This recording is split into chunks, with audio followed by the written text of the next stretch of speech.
Vamos transmitir ao vivo agora uma entrevista informativa a respeito da incontinência urinária. Professora, por ser um assunto pertinente, gostaria de saber o que exatamente é a incontinência urinária. Então, a incontinência urinária é toda e qualquer perda involuntária de urina.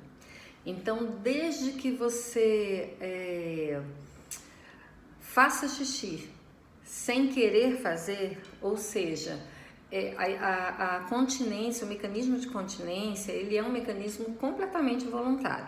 Você só vai ao banheiro eliminar a urina quando você quer eliminar a urina. Então, a partir do momento que isso acontece sem que você queira, sem que você deseje fazer, a gente considera já uma incontinência urinária. Ótimo. Nós poderíamos dizer que a incontinência é uma doença perigosa? Então, na verdade, a incontinência ela não é uma doença, ela é um sintoma, né? Então, você pode ter uma incontinência urinária por conta de uma fraqueza muscular. Você pode ter incontinência urinária em função de um problema neurológico, você pode ter incontinência urinária, que nesse caso seria transitória, numa gestação, em função de uma infecção urinária. Então, ela sempre vai vir como um sintoma. Existe uma causa, né? Uma causa base, e que vai desencadear esse sintoma. Então, na verdade, apesar de ser comum a gente tratar da incontinência como um diagnóstico até, né? Dizer, o diagnóstico é incontinência urinária de esforço, incontinência urinária de urgência, mas a incontinência ela é um sintoma.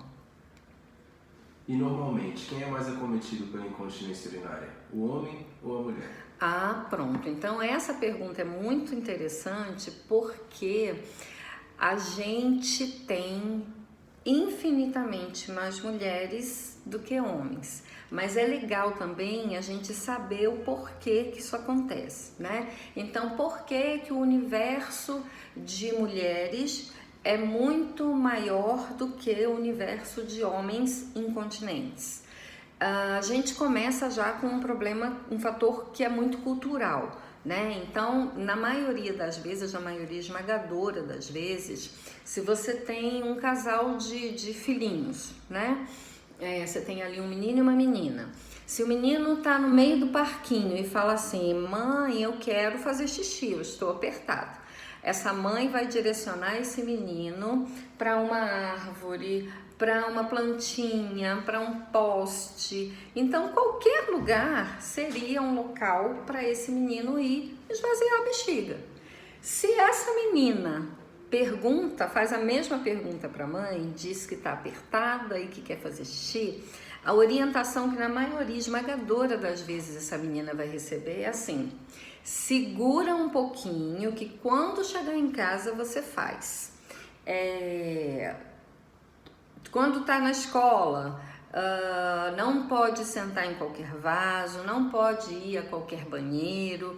Então, a mulher ela já começa a postergar essa micção, a segurar essa micção já desde muito cedo, né? Então, são fatores culturais que já começam a incidir nesse comportamento. Se ela faz isso uma vez ou outra, não tem problema.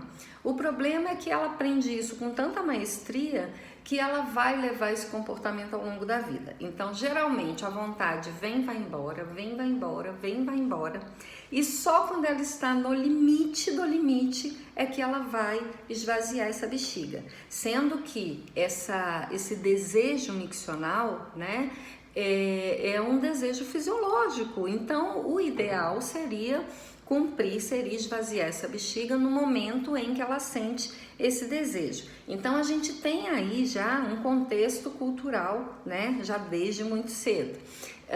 A mulher, se ela viaja, ela fica sem evacuar. Se ela tiver, por exemplo, se ela viajar com um namorado durante 5 dias, ela vai ficar 5 dias sem ir ao banheiro. Seja por constrangimento, seja, enfim, pelo que for, né? Por estranhar o banheiro, né? Vários são os fatores. Se ela está ocupada, se ela veste uma determinada roupa, por exemplo, um macacão, né? Tem roupas que são super difíceis e se ela tem pouco tempo para ir ao banheiro, ela vai acabar postergando essa micção.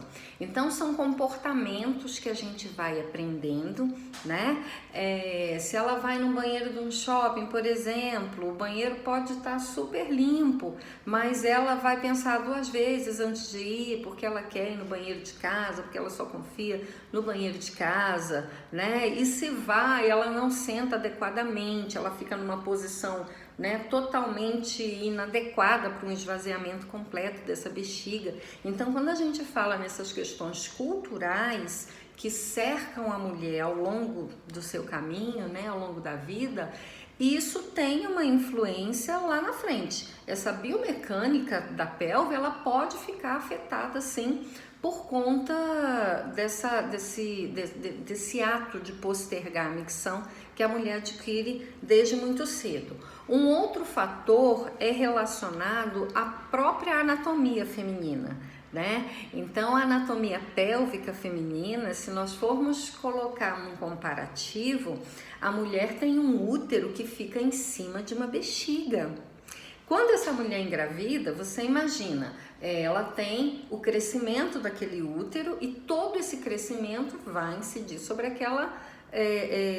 daquele útero vai incidir sobre aquela bexiga, que vai incidir sobre o assoalho pélvico. Tem também a questão das oscilações hormonais. A mulher sobe e desce de hormônio a vida inteira. Então, ela tem oscilação hormonal para menstruar, quando engravida, depois da gravidez, com a amamentação, quando entra na menopausa. Então, são oscilações que acabam também prejudicando muito esse aparato, né? Esse aparato pélvico. A gente tem a uretra, por exemplo, ela é uma estrutura que é hormônio dependente. Então, se você tem estrogênio suficiente, a sua uretra fica fechadinha, fica bem coaptada. Se você não tem estrogênio suficiente, essa uretra já não fica tão bem fechadinha, tão bem coaptada assim. Então, você avalie na menopausa, né, no climatério, na menopausa, quando a mulher começa a ter uma queda brusca do estrogênio, isso vai afetar também esse aparato todo, né, esse funcionamento. Então, a mulher ela acaba tendo muito mais fatores de risco para desenvolver uma incontinência urinária do que o homem. A própria gestação, né, ela faz uma baguncinha bacana também no organismo da mulher, tem os hormônios, né, apropriados, desculpe. Então, existem vários fatores que contribuem negativamente para que o assoalho pélvico feminino ele esteja mais fragilizado, essa estrutura na mulher tenha mais fatores de risco do que o homem. Quando a gente pensa nesse assoalho também, a gente pensa que existe uma continuidade muscular na musculatura do homem. Na mulher, precisa haver um compartimento para que se encaixe o canal vaginal. Então, assim, são inúmeros os fatores, né, que a gente pode citar que vão fazer com que essa mulher esteja na linha de frente muito mais do que o homem para desenvolver uma incontinência urinária. É por isso que no nosso consultório, a cada 8 mulheres a gente vê um homem, mais ou menos assim. Então, sim, o público feminino, ele tem muito mais fatores de risco para desenvolver disfunções pélvicas de uma forma geral do que um homem, né? Do que o assoalho pélvico masculino. Muito obrigado por compartilhar todo o seu conhecimento com a gente, professora. Eu tenho mais 2 perguntas para a senhora. A primeira é, quais são as causas da incontinência urinária, as principais causas dessa incontinência? A segunda é, quais seriam os sintomas? Ok. Então, as causas, elas podem ser causas neurológicas, né? A gente, a gente diz que assim, nós temos, a gente classifica essas incontinências de várias formas. Quando eu digo que uma mulher, né, uma pessoa, né, na verdade, tem uma incontinência urinária, de esforço, por exemplo, eu estou dizendo que a causa dessa incontinência é um assoalho pélvico fraco, a musculatura que está enfraquecida. E o que que faz essa musculatura enfraquecer? Vários fatores, né? Então, a gente tem desde, por exemplo, a idade, né? Quando você compara a sua musculatura, se você verificar, a sua musculatura há 10 anos atrás estava de uma forma, hoje ela está de outra e daqui a 10 anos vai estar um pouquinho mais diferente, né? Então, desgaste mesmo, o corpo ele vai sofrendo os efeitos deletérios do envelhecimento. E com a musculatura pélvica não é diferente. Talvez a importância que a gente dê para isso, né, e o conhecimento que a gente tenha a respeito disso é que faça a grande diferença. Quando a gente fala de músculos pélvicos, a gente está falando de músculo igualzinho o músculo do seu braço, o músculo da sua perna, ou seja, é uma musculatura estriada que atende a um comando de voluntariedade. Só que o braço eu tô vendo, então se eu percebo que a minha musculatura do braço, que é uma musculatura que eu vejo, está ficando enfraquecida, o que que eu faço? Eu corro para a academia e começo a malhar esse braço, né? Então logo com o estímulo eu vou verificar os resultados. O músculo do assoalho pélvico não, ele é um músculo interno, a gente não vê, na maioria das vezes a gente nem sabe que ele existe, então como que você vai tratar algo que você não vê, né? Então a gente não sabe nem que ele existe e muito menos que ele pode ser exercitado e muito menos ainda que ele precisa ser exercitado, porque como uma musculatura estriada, ele precisa de estresse mecânico, né, para poder manter-se ali firme. Então, se essa pessoa diz que tem uma incontinência urinária de esforço, significa que seja por falta de exercício na região, seja por um processo de envelhecimento, essa musculatura está enfraquecendo. Então, essa seria a causa, né, falando de uma forma mais geral, seria a causa de uma incontinência urinária de esforço. Se essa pessoa, por exemplo, ela tem uma crise de infecção urinária, tá? Quem já teve infecção urinária sabe que eu tenho vontade, mesmo com a minha bexiga estando vazia, eu tenho uma vontade absurda de ir ao banheiro e eu vou ao banheiro, eu faço algumas gotinhas de xixi, eu termino de fazer, me visto e a vontade já retorna. E se eu não for ao banheiro naquele momento, eu vou perder um pouquinho de urina. Mas olha lá, eu tenho uma estrutura que está completamente irritada, né? Então, por isso que a gente chama de transitória, porque se esse indivíduo vai e trata essa infecção urinária, depois essa incontinência some. Então, no caso de uma incontinência transitória, a gente precisa verificar qual que é a causa base. Então, a causa, nesse exemplo que eu citei, seria uma infecção urinária, né? Ou uma gestante que está ali com um peso incidindo sobre a bexiga, né? Então, ela pode também, durante a gestação, desencadear alguns episódios de incontinência. Passou o parto, ela vai voltar, né, ao seu padrão de normalidade, digamos assim. Algumas causas neurológicas também, algumas doenças neurológicas, né, como Parkinson, Alzheimer, elas começam a acometer estruturas cerebrais que comandam esse mecanismo. Então, essa também pode ser a causa. É importante procurar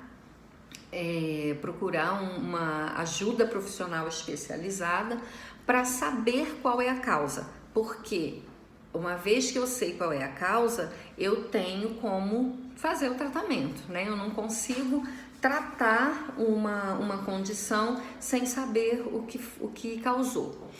Em relação aos sintomas, o sintoma é a perda de urina mesmo.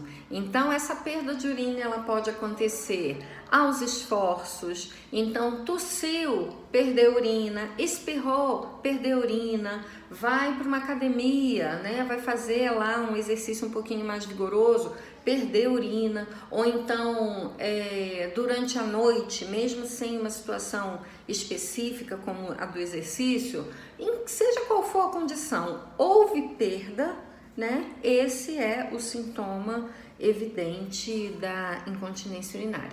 E aí essa pergunta é legal porque é interessante a gente explicar que você salva algumas condições, né? Você não dorme continente e amanhece incontinente. Geralmente não é assim. Geralmente é uma condição que vai se agravando com o tempo. Então a gente diz que assim, o paciente percebeu que estava perdendo urina quando estava na academia levantando um peso ou então pulando, né, ali no jump. E aí, como aquele é um esforço muito grande que ele está fazendo, ele raciocina assim: mas também eu estava com a bexiga mais ou menos cheia e aí eu fiz um esforço muito grande, por isso que eu perdi. Só que se ele não interrompe aquele ciclo e não trata aquela perda que aconteceu a um grande esforço, a tendência é que isso evolua. Então, ele perdia ao fazer um grande esforço, mas agora ele já perde ao realizar um esforço moderado, né? Por exemplo, agora ele já tosse e perde, ele já espirra e perde, ele já ouve uma piada muito legal e aí perde também, tem o escape. E que se não for tratado também nesse momento, existe uma evolução. Essa perda vai começar a acontecer a pequenos esforços. Então ele está sentado, vai levantar, perde urina. Já tive pacientes que relatavam perda de urina a mudar de posicionamento na cama. Então, assim, não é uma situação que acontece da noite para o dia, né? A não ser que seja uma doença neurológica, por exemplo, mas de uma forma geral, ela começa num grande esforço, evolui para um médio esforço e depois evolui ainda mais para um pequeno esforço. Existe um outro problema, né, que a gente também precisa dizer, que é assim, as pessoas elas vão se adaptando. Mulher, então, ela é danada para se adaptar, né? Então ela começa a ter essas perdas e a associar alguns fatores, como por exemplo, eu já tenho uma certa idade, então na minha idade é normal essa perda acontecer. E aí ela vai se adaptando, ela coloca um carefree, depois ela coloca um absorvente, se ela precisar ela usa um outro tipo de forro, enfim, né? Ela vai se adaptando ali naquela condição. E essas adaptações, elas acabam fazendo exatamente isso que a gente estava comentando, fazendo com que a situação tenha uma evolução, né? Então, incontinência urinária não é normal em nenhuma fase da vida. Ela pode ser comum, mas normal ela não é. Então, quando esses sintomas surgirem, o ideal é que haja o tratamento para que isso seja sanado. Muito obrigado, professora. Agora eu tenho mais uma pergunta para a senhora. Por que tratar a incontinência urinária, já que ela não é tão grave? Então, a incontinência urinária, ela é considerada hoje um problema de saúde pública. Ela não é tão grave no sentido de você nunca vai ver ninguém falar assim: nossa, fulana morreu. Morreu de quê? De incontinência urinária. Você nunca vai ver isso, né? Incontinência urinária não mata, incontinência urinária não dói. E talvez por não ter essa gravidade, né, assim, nessa conotação em termos de sintomas, inclusive, que as pessoas negligenciem tanto, né?